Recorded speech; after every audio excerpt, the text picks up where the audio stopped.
بسم اللہ الرحمن الرحیم ولا تہینوا ولا تحزنوا وانتم الاعلون ان کنتم مؤمنین۔ صدر محترم، حکم صاحبان، مسبق اساتذہ اکرام، مخلص سراکین جامعہ قرب و جوار سے تقریب فرما، میرے دینی و ملی بھائیوں، آج کے اس مبارک محفل میں میرا موجود سخن سریہ سے زمین پر آسمان ہم کو دے مارا۔ اس میں کوئی شک نہیں ہے کہ آج مسلمان دنیا میں ذلت اور رسوائی کی زندگی گزار رہے ہیں۔ قدم قدم پر انہیں دشواریوں کا سامنا کرنا پڑتا ہے، لمحہ لمحہ انہیں بے چین کرنے کی کوشش ہو رہی ہے، پل پل ان کے خلاف سازش ہو جائے۔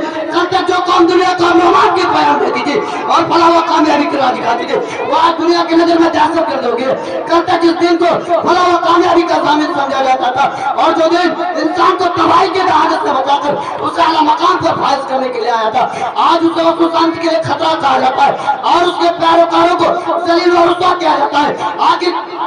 آخر کون سا سبب ہے اس قوم کو جو دنیا کی قائدہ رہبر تھے، جس کے بنا پر وہ قوم جس اللہ تعالیٰ نے نصرت کا وعدہ اور سربلندے کا حق دیا تھا، وہ دنیا کے ہر خطہ میں ذلیل و رسوا ہے۔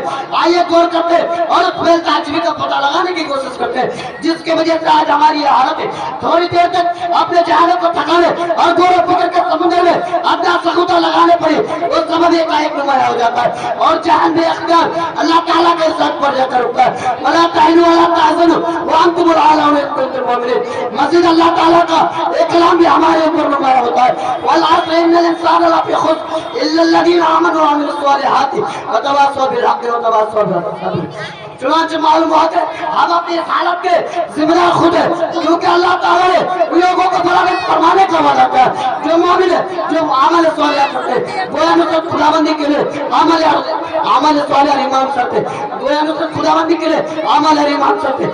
محترم حضرات، ہم سب کو مومن و مسلم جیسے سنہرے القاب سے منعقد کرتے ہیں اور اپنے کو مومن و مسلم کہتے ہیں۔ آئیے غور کرتے ہیں کہ کیا حقیقت ہم مسلمان ہیں، کیا مومن لقب ہم پر صادق آتا ہے؟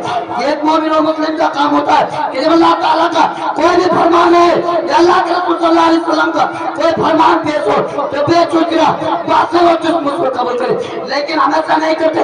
ہم اللہ تعالیٰ کے بات قوانین پر مانتے اور بات سے غفلت کرتے ہیں۔ آخر میں کہ اللہ باعث بنتے اس شہر پر اپنی گفتگو کرتے ہوئے آپ سے بجا لیتا ہوں۔ گواہ دی ہم نے جو اسلاف سے میراث پائی تھی، گواہ دی ہم نے جو اسلاف سے میراث پائی تھی، سوریہ سے زمین پر آسمان نے ہم کو دے مارا۔